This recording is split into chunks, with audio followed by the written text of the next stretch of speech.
C'est le temps qui fait la panique. C'est le temps qui fait la panique. Une émission qui vous explique l'inflation des paroles dangereuses en RDC. Chaque jour, dans les médias et surtout les médias sociaux, nous constatons que la manière dont nous parlons entre nous crée de plus en plus de divergences. Et souvent, on ne réalise pas que nos paroles peuvent provoquer un sentiment de haine envers l'autre. C'est le temps qui fait la panique.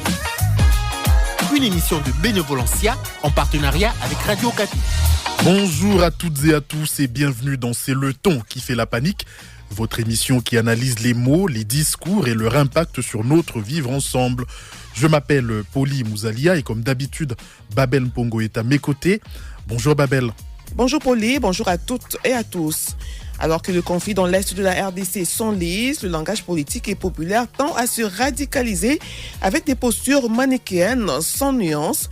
De plus en plus, on voit fleurir dans le débat public l'usage de termes comme traître ou complice, des mots lourds de sens qui divisent et polarisent. Effectivement Babel, ces mots qui possèdent des définitions juridiques précises sont aujourd'hui utilisés bien au-delà de leur cadre légal.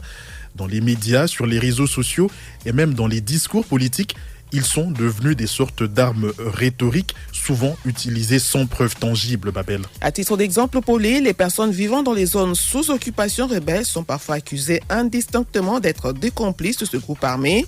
Et certes, il y en a qui ont effectivement choisi de soutenir la rébellion, mais cela ne concerne pas l'ensemble de la population. Alors, comment analyser cette tendance à désigner des traîtres, entre guillemets, ou des complices en période de crise ou de conflit?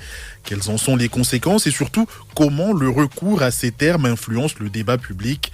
Voilà autant de questions auxquelles nous allons essayer de répondre tout au long de cette émission. Pour en discuter, nous avons le plaisir de recevoir deux invités.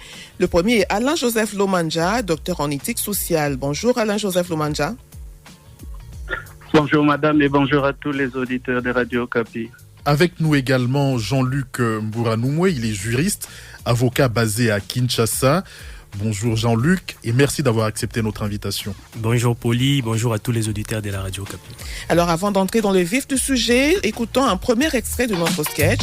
Cette scène se déroule dans un campus où des étudiants essaient de mobiliser leurs camarades pour organiser une manifestation. Mais très vite, les accusations de trahison et de traîtrise fusent et les tensions montent. On écoute.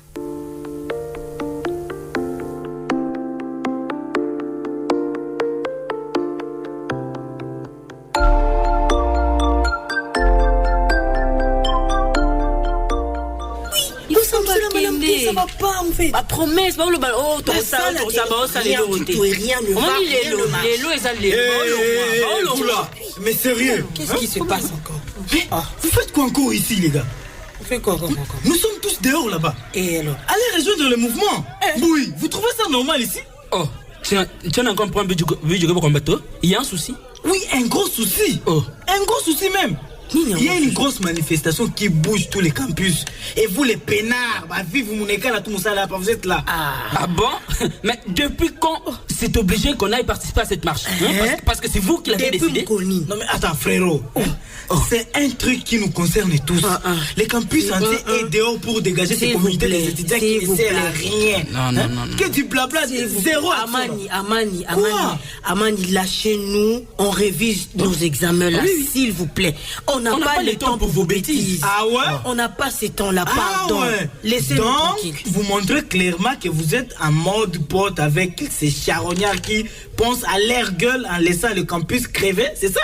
Attends, frérot, attends, s'il te plaît. Amani, on n'a donc plus la liberté de faire le choix. Mais écoutez, si vous ne participez pas à la marche avec nous, quoi? C'est que vous êtes du mauvais côté. Là, tu nous menaces. Malade. Oui, c'est ça. Tu es malade. Vous êtes complice avec les pires. Juste parce que vous gardez vos privilèges, une petite place au soleil. On s'en fout. D'ailleurs, on s'en fout. On ne bouge pas d'ici. On est là, on reste ici. Soit vous êtes avec nous, soit vous êtes contre nous. C'est clair. Salut les traîtres. Quoi? Salut les traîtres du campus. Traîtres? Non, mais tu t'entends parler. Non, mais vous êtes là, tu t'entends parler. C'est ça.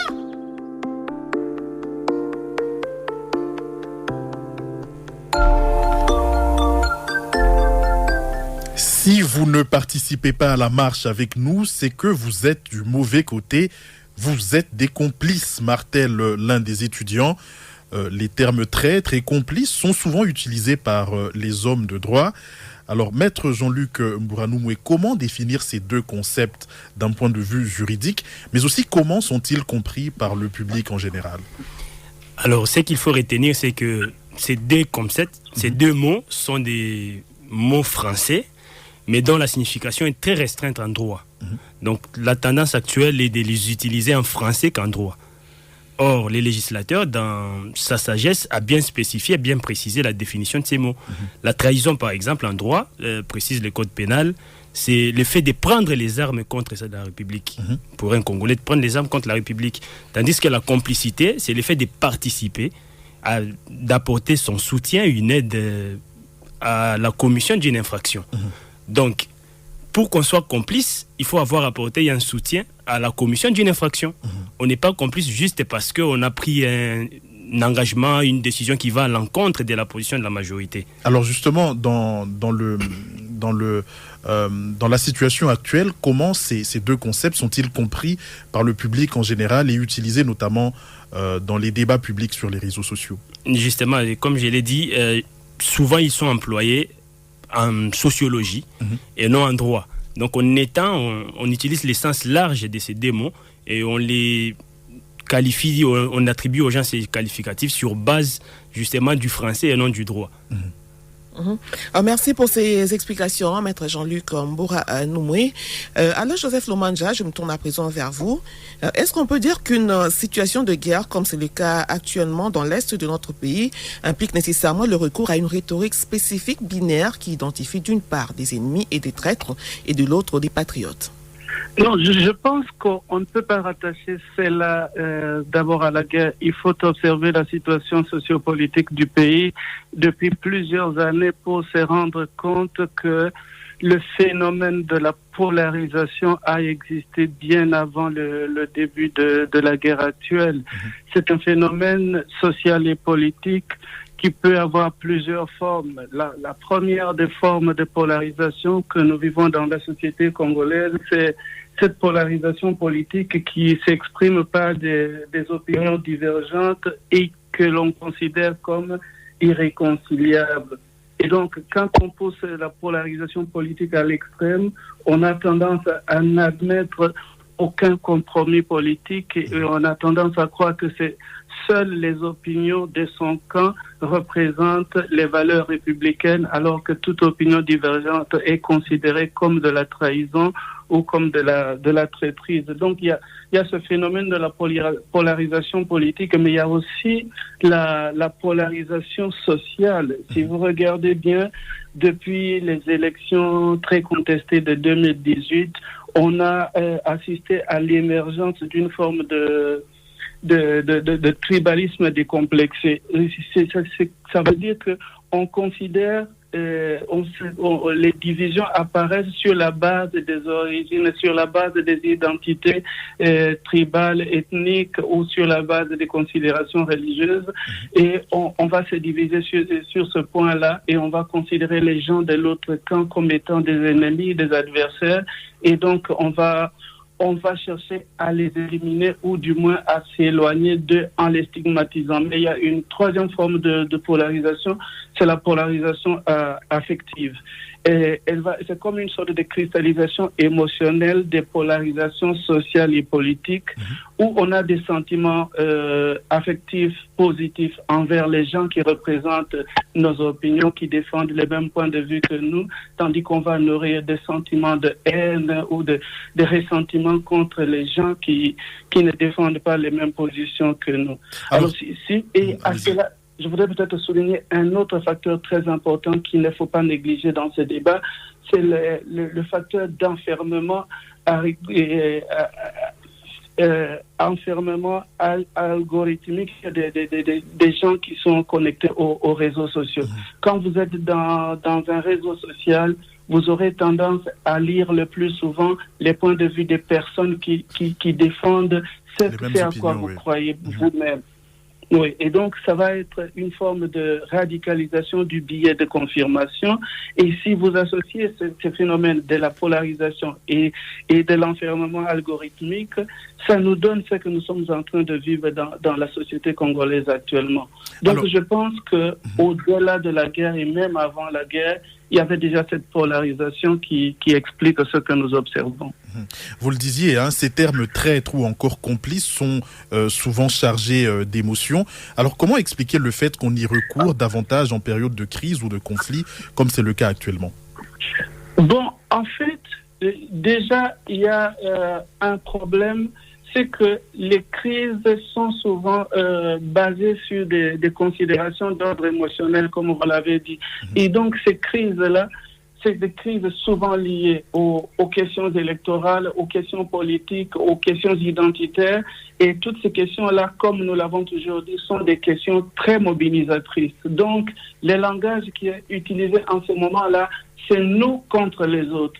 Et on a tendance que chaque crise représente un danger de mort, et nous devons nous protéger contre les adversaires qui sont ceux qui ne défendent pas les mêmes points de vue que nous. Alors, on va assister à une forme de... j'envisage déjà les conséquences de cette situation-là. C'est une forme d'élimination symbolique de l'adversaire. Élimination physique, élimination symbolique. Élimination physique, on a vu par exemple un député assassiné en pleine ville de Kinshasa parce qu'il ne partageait pas les mêmes opinions que d'autres. Élimination symbolique, si vous regardez la pluie de condamnations à mort prononcées par notre justice depuis un certain temps, le langage qu'on envoie aux autres, c'est pour dire soit vous êtes avec nous, soit vous n'avez pas droit à l'existence. Merci pour ces éclairages, Alain-Joseph Lumanja. Écoutons à présent un deuxième extrait de notre sketch radiophonique. Cette fois, la discussion entre les étudiants prend une tournure plus sérieuse avec des menaces de plus en plus soutenues. On écoute.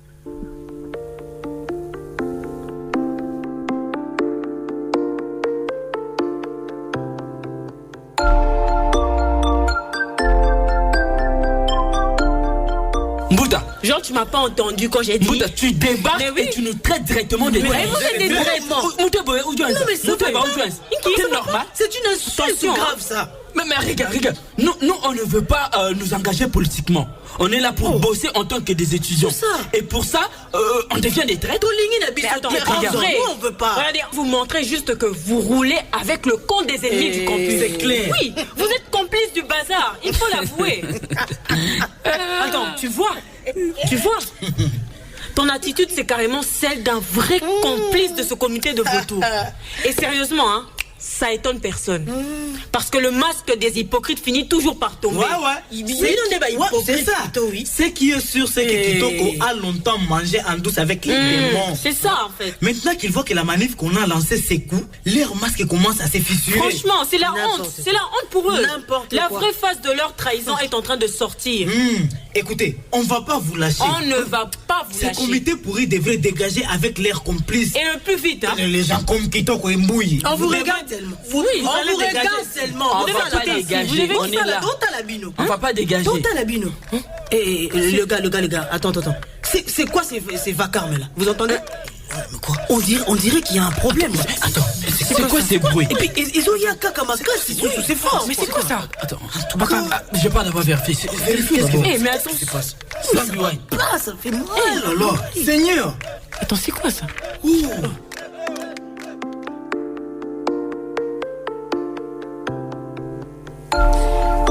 Ton attitude, c'est carrément celle d'un vrai complice de ce comité de vautours, accuse l'un des personnages. Cet extrait montre bien combien et comment ces accusations de traîtrise ou de complicité avec l'ennemi peuvent rapidement dégénérer en menaces. Maître Jean-Luc Mbouranou-Moué, dans le contexte actuel où les tensions sont déjà très vives, quels sont les dangers et les implications juridiques de l'utilisation abusive des termes traître et complice, maître? Alors, comme je l'ai dit, le mot traître est pris en droit. Alors, quand on étiquette quelqu'un qu'il est traître, à part le fait qu'il court les risques de se faire lyncher, d'être victime d'une justice privée, c'est qu'il peut faire l'objet des poursuites judiciaires. Des poursuites qui peuvent prendre 2, 3, voire 1 année pour aboutir à la vérité, qui peut être l'acquittement, mais malheureusement, on va passer assez de temps en détention. Et donc des conséquences sont dangereuses et raison pour laquelle on doit vraiment on doit avoir beaucoup de retenue avant de qualifier les gens des traîtres ou des complices de certains actes, parce que ce sont des termes qui sont pris en compte par les droits. Merci Maître Jean-Luc pour ces explications. Je me retourne vers vous, Alain-Joseph Lomandja. Peut-on dire que de telles accusations, lorsqu'elles sont portées sans preuve, constituent une forme de diffamation ou même d'incitation à la violence? Si oui, dans quelle mesure peuvent-elles être dangereuses lorsqu'elles sont formulées contre des groupes d'individus ou des communautés entières, Alain-Joseph Lomandja? Alors, tout à l'heure, Maître qui participe au débat a déjà souligné les conséquences lourdes que cela peut avoir sur le plan juridique. On peut connaître des poursuites judiciaires et nous savons, c'est mon opinion, nous savons que jusqu'à présent, notre justice n'est pas suffisamment indépendante pour qu'on espère bénéficier d'une justice équitable quand on est déjà traduit en justice. Mais sur le plan social, c'est encore plus grave parce qu'on a vu par exemple que l'une des conséquences du phénomène de la polarisation, c'est un recul démocratique. Le débat public n'existe plus. Nous sommes dans une forme de violence verbale, violence physique, où la violence a remplacé le débat d'idées. Ce qui fait que, à cause d'un point de vue qu'on peut exprimer, que ce soit dans les réseaux sociaux ou dans les médias, à cause d'un point de vue, on court le risque d'être attaqué, d'avoir son domicile incendié ou d'être brûlé ou je ne sais pas, voir son véhicule caillassé quelque part. Donc il y a des conséquences assez graves sur tous les plans. Donc je pense que c'est un facteur, un phénomène qui est très inquiétant, mais dont les autorités ne prennent pas encore la mesure de la gravité. Ce qui fait que nous ne pouvons pas en même temps prétendre travailler pour la cohésion sociale, mais entretenir des groupes d'opinion, des groupes radicalisés qui détruisent la cohésion sociale et qui ne permet. Regardez ce qui se passe. Si vous osez, par exemple, remettre en cause la gouvernance du pays, à cause de la polarisation affective, on va dire que vous êtes contre les autorités, que vous avez de la haine ou de la jalousie. Vous voyez les considérations qui rentrent maintenant dans les débats publics. À partir de ce moment-là, on va vous raccrocher comme à la personne que vous avez critiquée, vous serez son ennemi. Et qu'est-ce qu'on fait des ennemis? On sait ce qui se passe dans nos sociétés où la justice ne fonctionne pas bien et où l'État est défaillant. C'est des risques d'être agressé ou même d'être torturé et tué. Donc je pense qu'il y a des dangers énormes à vouloir tolérer ce phénomène-là et à ne rien faire. Et je crois que les autorités sont responsables de ce phénomène dans la société. Merci, Monsieur Lomandja. Avant de conclure, écoutons un dernier extrait de notre sketch. Cette fois, les étudiants réalisent les dangers de leur rhétorique, accusant leurs camarades de traîtrise ou de complicité. Ils commencent à envisager une autre manière de communiquer.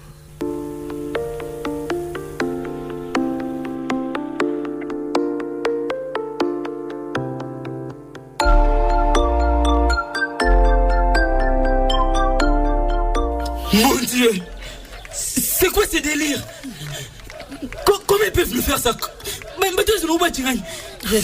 Regarde, tous nos trucs dans nos chambres ont été saccagés par le manifestant.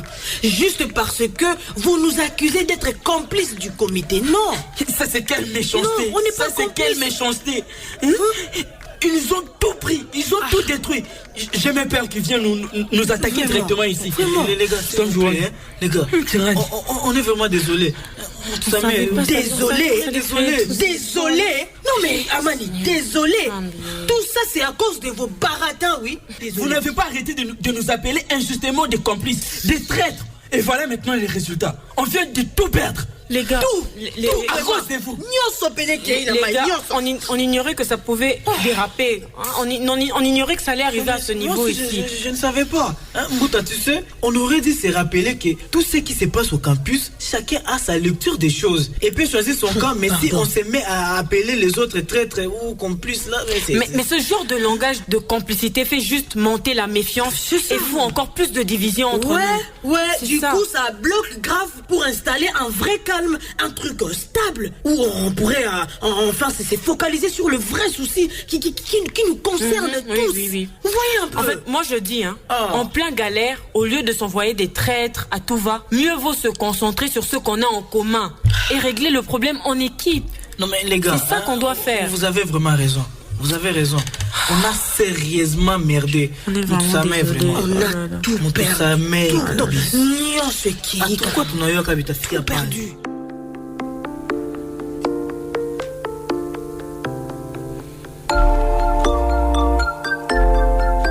Ce genre de langage de complicité fait juste monter la méfiance et les divisions entre nous, finit par reconnaître l'un des personnages. Alors, en période de guerre ou de crise, comme c'est le cas actuellement, pensez-vous qu'il soit possible de concilier la nécessité de dénoncer certaines actions individuelles ou collectives de certains compatriotes, tout en recourant à un langage factuel et inclusif? Si oui, comment y parvenir, Alain-Joseph Lomanja? Je crois que le langage que nous utilisons reflète un peu ce que nous sommes nous-mêmes et il reflète notre monde, notre éducation et notre manière de voir les rapports avec les autres. Ce langage, il sera conciliant si déjà nous-mêmes, nous le sommes par nous-mêmes et si nous croyons que nous avons des valeurs communes que nous partageons avec les autres. Malheureusement, en cas de polarisation extrême d'une société, on a tendance à ne voir que ce qui ne va pas chez les autres et parfois, on entre dans une forme de gymnastique intellectuelle difficile à comprendre. Si aujourd'hui, je suis proche, allié de telle personnalité publique, tout celui qui critique cette personnalité-là sera mon ennemi. Si demain, je me brouille avec cette personnalité, j'aimerais que tout le monde se brouille avec lui et qu'on devienne tous son ennemi. Et là, ça devient des contradictions sur contradictions. Ce que je pense, quelque part, c'est qu'il faudra que les leaders politiques et religieux de notre société, je pense aussi à d'autres leaders, puissent prendre conscience de leur responsabilité dans la société, de leur responsabilité face aux masses qui les écoutent et que chacun puisse adopter un langage conciliant quand c'est nécessaire. Surtout en ce moment où nous voyons les pays déchirés par la guerre, nous ne pouvons pas nous permettre de multiplier les guerres sur le plan de la communication. Non, la paix, ça commence par la parole. Et commençons déjà par cette parole de paix, de conciliation. Je pense que nous pouvons aider les masses à suivre la même dynamique à leur niveau. Alors, vous dénoncez le rôle des acteurs politiques dans cette polarisation. Alors, quel rôle les autres acteurs comme les médias, les institutions religieuses ou encore le système éducatif peuvent jouer pour inverser justement cette tendance? Alain-Joseph Lomanja. J'aurais pu prendre chaque acteur et essayer de démontrer son rôle, mais nous n'avons pas du temps pour cela. Je regarde par exemple les médias. Quand vous avez la radio-télévision nationale, qui, du matin au soir, ne présente qu'un point de vue et ne peut pas présenter d'autres points de vue, ne peut pas permettre l'expression d'opinions divergentes, là, on voit déjà que la radio-télévision nationale n'est pas en train de travailler pour la cohésion sociale. Donc, les médias devraient jouer leur rôle de, je n'ai pas beaucoup cette expression, mais l'église au milieu du village, si vous voulez bien, pour faire bref. Donc, essayer de présenter les différents sons de cloche pour permettre l'émergence d'une opinion publique éclairée et équilibrée. Et aussi, les leaders religieux, je crois que dans notre pays, la religion joue un grand rôle, même dans les débats publics. On voit par exemple un phénomène nouveau, selon qu'on appartient à telle ou telle confession religieuse, telle ou telle église, on est facilement approché par les autorités et nommé dans les fonctions publiques. Alors, ces acteurs-là devaient aussi prendre conscience de leur responsabilité historique et se dire, c'est à nous d'apporter la parole de paix, la parole évangélique ou biblique de paix pour apaiser notre société. Voilà ce que chacun devrait faire, mais je n'ai pas l'impression que les gens prennent conscience de l'incidence des propos que l'on tient dans les médias. Moi, j'ai entendu des leaders religieux, par exemple, maudire des pays entiers. Est-ce possible que la parole d'un religieux soit une parole de malédiction? alors que les religieux est investis par Dieu pour bénir. Voilà, je crois qu'on n'est pas souvent conscient des responsabilités qui incombent à nos fonctions publiques. La paix commence par la parole. Ce sont vos propos, Alain-Joseph Lomanja. Merci pour cette intervention et pour votre conclusion. Maître Jean-Luc Mbaranoumoui, lors de l'occupation des villes de Goma et Bukavu par les rebelles du M23, certains internautes ont qualifié les habitants de ces villes de traîtres, reprochant à certains d'avoir accueilli chaleureusement les rebelles. Mais qu'en est-il de ceux qui, confrontés à un fait accompli, n'ont pas eu le choix d'être occupés et se retrouvent malgré eux étiquetés comme traîtres ou complices de la rébellion? Pour vous, comment on peut éviter de tomber dans ce type de généralisation et quel rôle les acteurs politiques, les médias, les citoyens peuvent-ils jouer pour prévenir de tels discours stigmatisants? Je crois que je vais même aborder dans le même sens que mon co-débatteur qui dit qu'il a l'impression qu'on ne prend pas l'ampleur, l'incidence de nos propos. Parce que quand les gens sont victimes d'une guerre et que vous estimez qu'ils sont encore complices, c'est-à-dire vous culpabilisez la victime, c'est quand même un acte très dangereux pour la cohésion pacifique dans notre pays, pour même ça fragilise même la nation, la consolidation de la nation. Je crois que les gens devaient quand même mettre un peu d'eau dans leur vin avant de tenir certains propos vis-à-vis des victimes de la guerre. Alors pour ce qui est des médias, des acteurs politiques, nous devons développer des discours rassembleurs en lieu et place de procéder à des propos stigmatisants pour croire que dès lors qu'un individu adhère dans une rébellion, c'est toute sa famille, que ce soit biologique ou ethnique, qui est aussi responsable. Comme je l'ai toujours soutenu, les droits, dans sa sagesse, a toujours insisté sur la responsabilité individuelle. C'est-à-dire c'est la personne qui a trahi qui doit en répondre, et non toute sa famille ou toute sa communauté. Voilà pourquoi moi j'estime que pour mettre fin à ces genres de situations où les gens se sentent frustrés inutilement alors qu'ils sont victimes, il faut vraiment développer des discours qui nous poussent à nous sentir compatriotes, à nous sentir frères au sein d'un même pays, en lieu et place de nous prendre pour des ennemis alors que nous sommes appelés à vivre ensemble et à cohabiter ensemble. Merci Maître Jean-Luc Mbaranoumoui. C'est sur cette note que nous concluons cette émission. Ce que nous retenons finalement de cette discussion, c'est que les mots, et en particulier les termes aussi lourds de sens que traître ou complice, ne sont pas à prendre à la légère. Utilisés de manière abusive, ils peuvent stigmatiser et même alimenter des tensions, surtout dans un contexte de guerre, Babel. Oui, Paulie, l'usage abusif de ce mot peut fracturer les communautés, briser des relations et même conduire à des violences.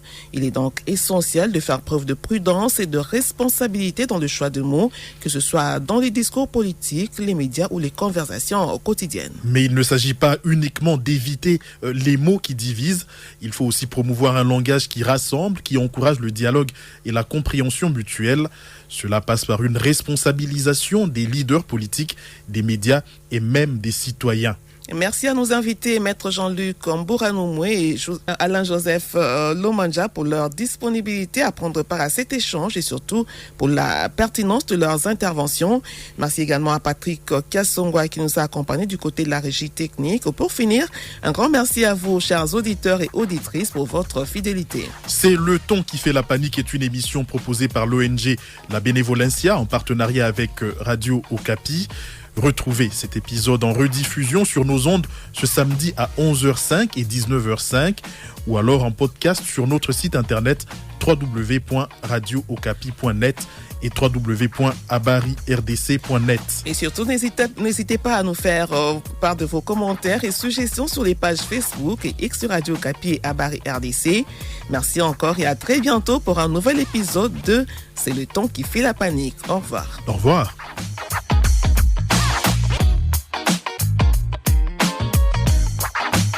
C'est le temps qui fait la panique. Une émission de Bénévolencia en partenariat avec Radio Okapi.